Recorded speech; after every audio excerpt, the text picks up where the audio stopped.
നിങ്ങൾ സൗജന്യമായിട്ട് എന്തൊക്കെ വിളകൾ കൊടുക്കുന്നുണ്ട്?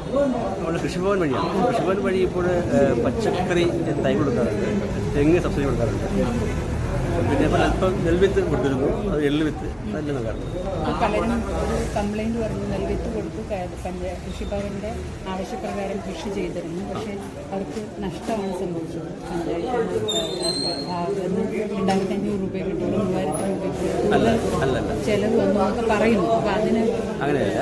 നമ്മൾ കഴിഞ്ഞ വർഷം കൊടുത്തത് നെൽവിത്ത് ഫ്രീ ആയിട്ട്, പിന്നെ ഹെക്ടറിന് 8150 രൂപ സബ്സിഡി കൊടുത്തിരുന്നു. അത് നഷ്ടത്തിലേക്കെന്ന് പറയാൻ പറ്റില്ല, കാരണം നമ്മൾ നേരിട്ട് ബോധ്യപ്പെടുന്നതാണ്. ലാഭത്തിലേക്കെന്ന് തന്നെയാണ് നമ്മുടെ നിഗമനം.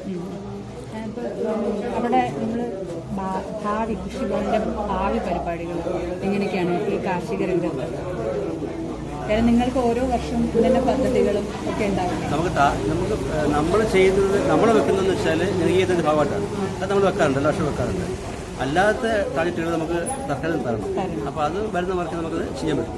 അല്ലാതെ നമ്മൾ പ്രപ്പോസ് ചെയ്ത പദ്ധതികളുണ്ട്. അതായത് ഇതിലുള്ള കൃഷി കൊടുക്കാറുണ്ട്, ഈ പൂക്കൃഷി കൊടുക്കാറുണ്ട്, വാഴ കൃഷി കൊടുക്കാറുണ്ട്, നെല്ല് എല്ലാം ചെയ്യാറുണ്ട്. അതൊക്കെ എല്ലാം കൊണ്ടും ചെയ്തു വരുന്നത്. അതെ, ശരിക്കും കൃഷി ലാഭകരമാവും ഒരാളെ കൃഷി ചെയ്യുന്നത്. കാരണം കൃഷി കൊണ്ട് മാത്രം ജീവിക്കുന്ന ആൾക്കാരുണ്ട്. ഞാൻ ലൈവായിട്ട് കാണിച്ചത്. അതുപോലെ തന്നെ ഏതാണ്ട് ഈ പല പഞ്ചായത്തുകളിൽ നിന്നാണ് ഇവിടെ സാധനങ്ങൾ കൊണ്ടുവരുന്നത്.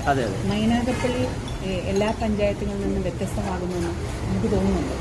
അപ്പോൾ അതെന്തുകൊണ്ടാണ് കൂടുതൽ വില ഇവിടെ തീർച്ചയായിട്ടും ഏറ്റവും കൂടുതൽ വില ഇവിടെ? അതെ, ഇല്ലെങ്കിൽ മറ്റു സ്ഥലത്തൊന്നും കൊണ്ടുവരുന്നില്ലല്ലോ. കാരണം ഇവിടെ അടുത്ത് പതാരത്തുണ്ട്. അപ്പോൾ അവിടെ നിന്ന് വരണമെങ്കിൽ സ്വാഭാവികമായിട്ട് വില ഉണ്ടാകും. പേര് സജിത്ത്.